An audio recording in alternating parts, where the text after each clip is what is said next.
The journey for some native peoples took them to the northeastern part of America, to the abundant leafy woodlands and the deep dark forests that stretched from Canada and the Great Lakes south to the Carolinas, and from the Atlantic Ocean on to the East Coast,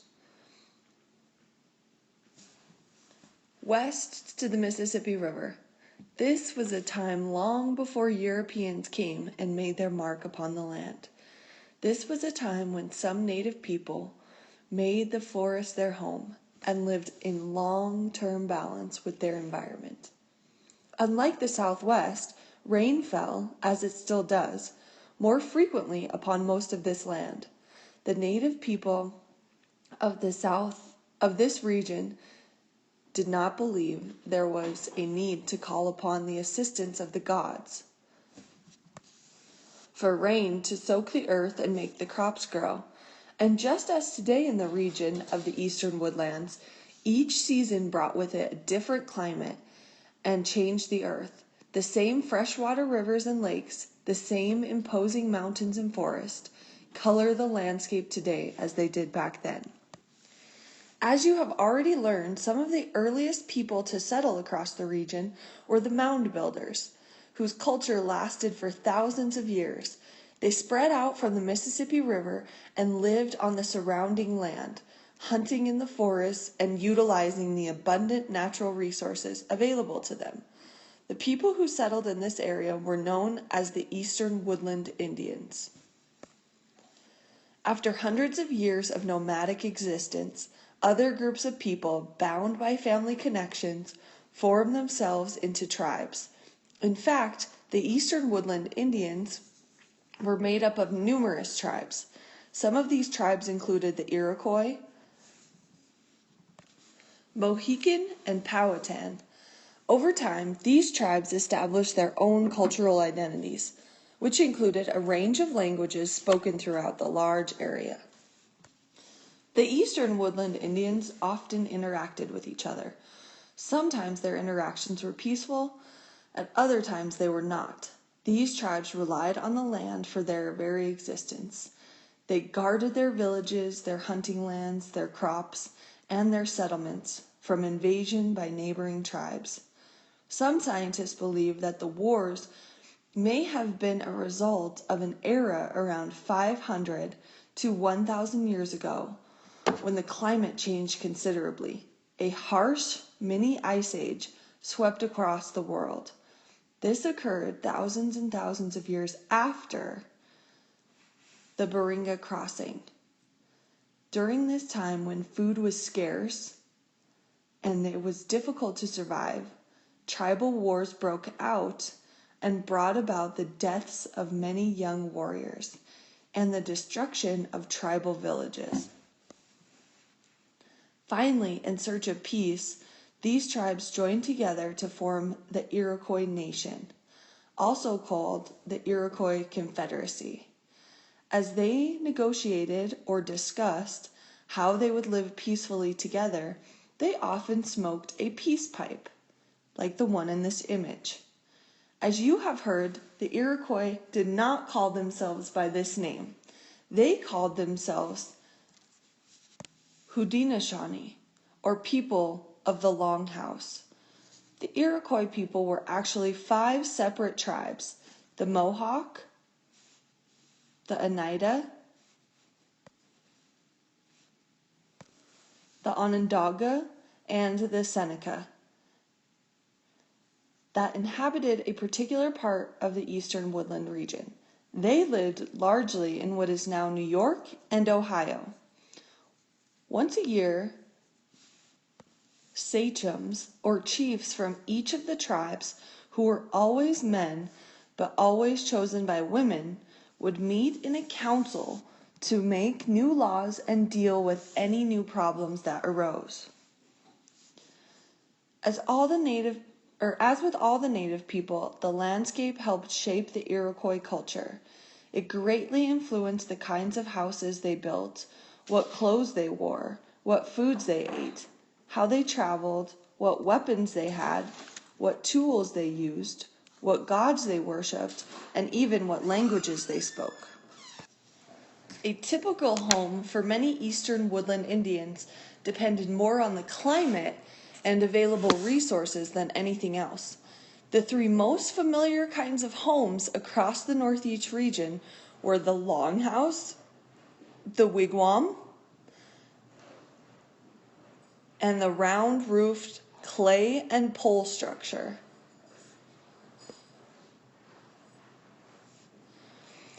Because the winter months were generally cold, with deep snow covering much of the ground, many eastern woodland Indians, including the Iroquois, constructed wigwams and longhouses. Wigwams were round structures that looked similar to wooden igloos and were homes in which individual families lived. The longhouse and the wigwam were made almost entirely from wood. In the colder regions of the north, especially around the Great Lakes, native people constructed wigwams that could be easily dismantled or taken down so that the tribes could, for part of the year, live a nomadic life. During this time of the year, they followed the herds they hunted for their survival. To build a wigwam, young trees were cut down and bent over to form a rounded frame. Tree bark was placed over the frame. Grasses then were added to help insulate the home. A small hole in the roof allowed for smoke from the fire inside of the home to escape. In the roof, the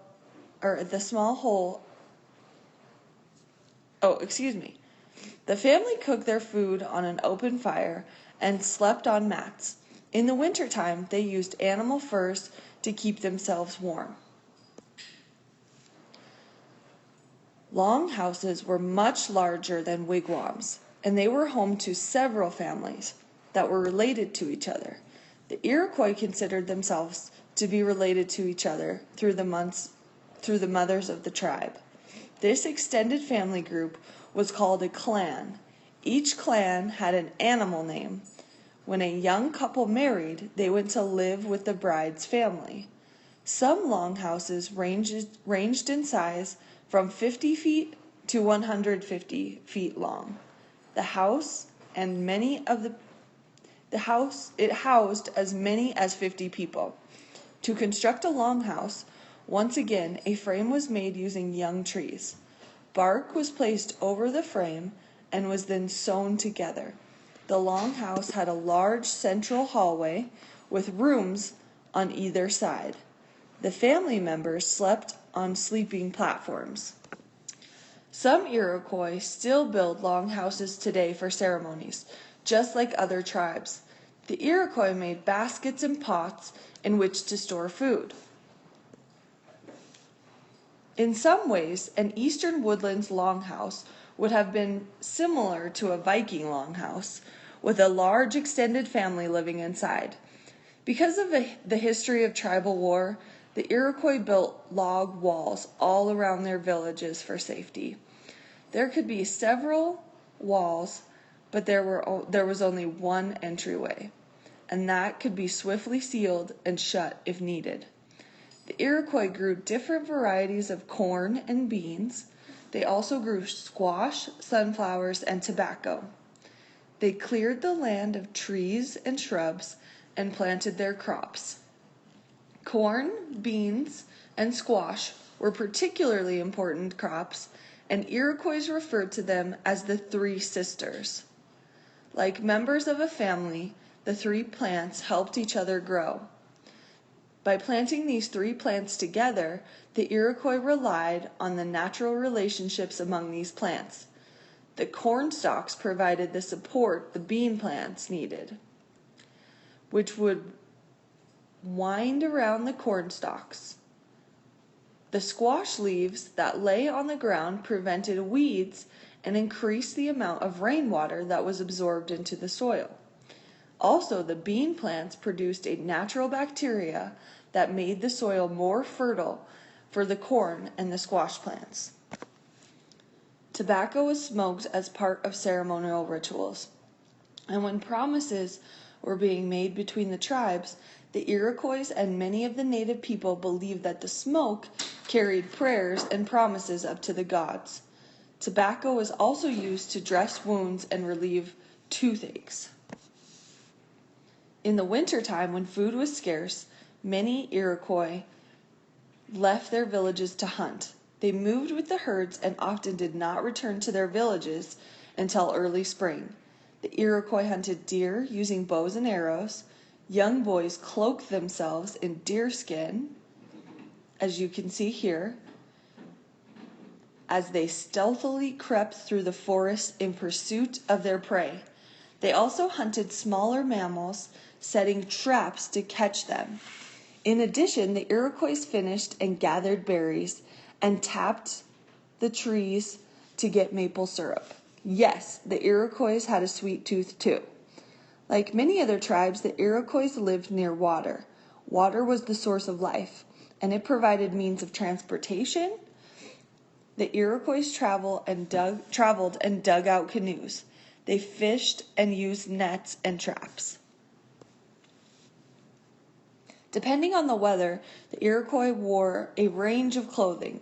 In the summer, the men wore a breechcloth, which was a short piece of buckskin. Women wore dresses made of grasses and fibers. In the wintertime, everyone relied on animal furs to keep warm. Men wore buckskin moccasins on their feet. They used dyes, beads, and quills to decorate their clothing, as well as their skin. Very important to the Iroquois was something called wampum. Wampum was an artistic way of communicating important thoughts and decisions. Wampum was belts and necklaces made from colored shells. The color and design of the beads could tell a story, so they could be a symbolic means of communication. The wampum could also be used when trading. It was therefore a kind of currency like money. Wampum was considered to be very valuable and was an important part of the Iroquois culture. The Iroquois, like many other eastern woodland Indians, believed in a spirit world that was governed by the Great Spirit for the Iroquois. The Great Spirit was called Ornda. They also believed in an evil spirit too. The Iroquois believed that everything had a spirit and that all living things on earth were connected. They believed that it was their responsibility to care for the earth. The seasons brought with it special Iroquois ceremonies. The Iroquois had shamans or holy men. It was believed that the shamans could communicate with the spirit world. Shamans were thought to have special powers to do such things as cure the sick, bring about a good harvest, or bring victory to a tribe going to war. And so the Iroquois, as well as other eastern woodland Indians, lived their lives in this way. They told stories and celebrated their history. They worshiped the Great Spirit, and they lived in harmony with the land and all living creatures. Today, many Iroquois continue to follow and honor their traditional ways. Amazingly, some still built long houses for ceremonies, and their leaders meet to guard and protect their ancient culture.